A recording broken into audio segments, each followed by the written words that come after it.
Sorry about the vac truck across the street, but I wanted to film or shoot a video of this. Since I can't seem to find any videos, this is a Chrysler Pacifica, I believe 2007 or 2005. My right passenger side signal light burnt out, and I could not find any videos on YouTube saying how to replace it. So this is how I figured out how to get it out. I removed one of the horns in here. So I took the number 10 bolt, 10 mil bolt out.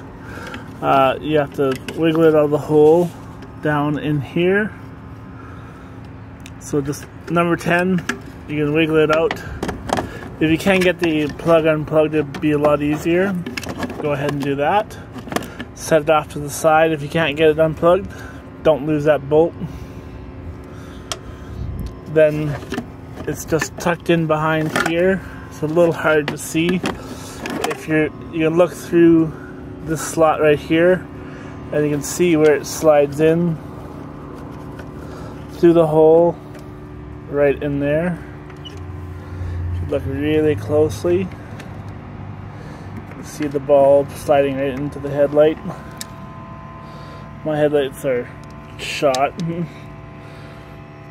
but it'll slide right in through there.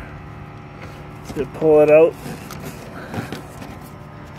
and remove your bulb and replace with a new one.